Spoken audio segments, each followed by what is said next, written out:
What's up guys, it's YouTubeKnifing, and today we are playing some Call of Duty Black Ops 2. This is a team deathmatch gameplay on Cargo, and I ended up going 26-9, which isn't quite a 3-kill death ratio. I know, I'm sorry. That's kind of my standard.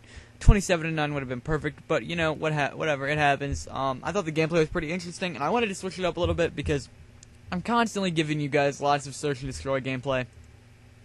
And I love search and destroy, I love playing, love watching it, but at the end of the day, I want to keep it fresh, give you guys something different once in a while, just to make sure you don't get bored with me, which I don't know how you're not bored with me already, but still, moving on. I have a story to tell you all.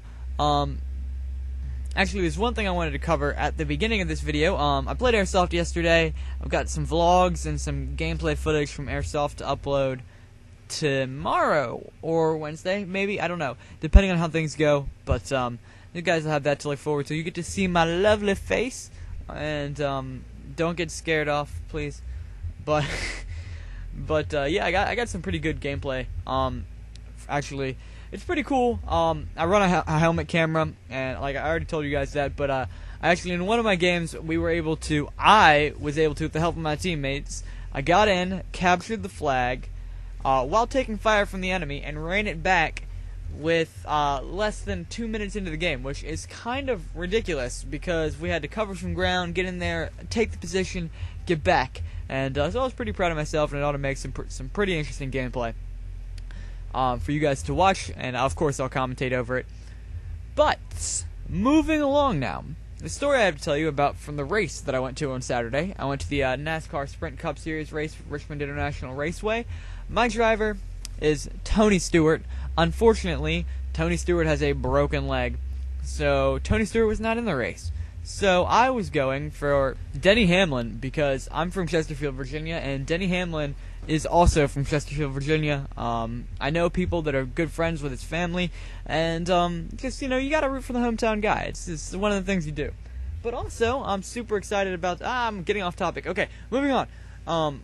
And we were tailgating, and you know that's what you do. You go to the race. The adults drink beer. I don't drink, but the adults drink beer, and everybody gets good wasted, and then you go watch cars go real fast, and just have a good time with a lot of other people that enjoy similar things to you.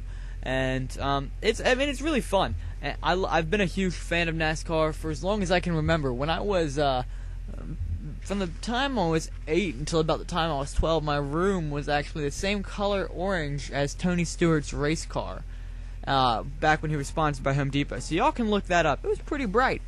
But the story that I have to tell you guys is the racetrack that we go to is not in the best area of town. There's a lot of government-assisted income housing there. And for those of you that don't know, that's that's basically the projects. It's the projects you hear about in rap songs and things of that nature. It's the hood.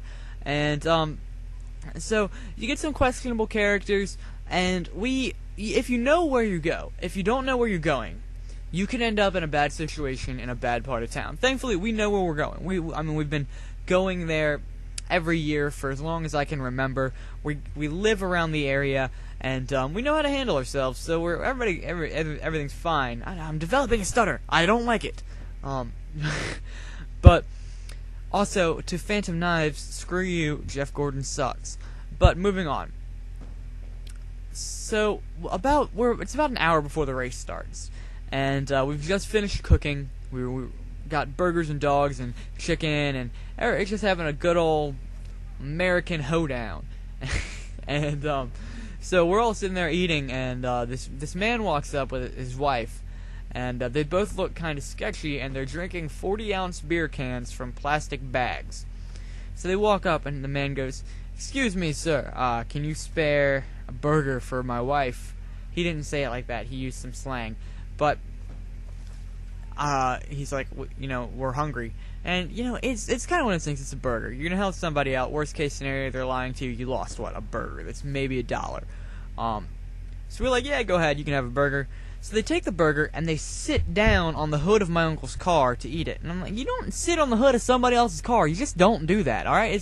For those of you that didn't know, you don't do that. As a car guy, well, I'm more of a truck guy, but as an auto enthusiast, if somebody sat down on the hood of my Jeep, ooh, boy.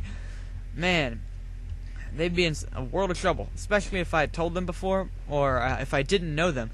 But you scratch up the paint, you get everything messed up, you just don't do it. And so they're sitting there eating this burger, and we kind of expected them to take their food and leave, but they didn't. They just stay there. So we're all kind of like keeping an eye on them. And finally, most of our group has walked over to talk to somebody else or play cornhole or something. And I'm still kind of keeping an eye out.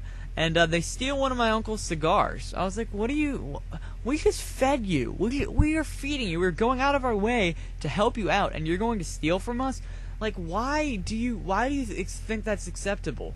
I don't understand it." And then he proceeds to sit there and smoke it right in front of us. And that's just ridiculous. We're trying to help people, and how they return the favor by stealing from us. I don't understand how do you not question the integrity of your character when you do that? But so they stayed for like an hour, sitting there talking, and the woman even showed us a cut mark on her husband's throat where she had threatened to cut his throat with a knife the night before. So we didn't want to tell them to leave because we're going to be at the race for 5 hours and they know where our cars are, and we didn't want them to slash our tires or something. So we waited around for them to leave. We finally got to the race, watched it, had a great time. It was a great race.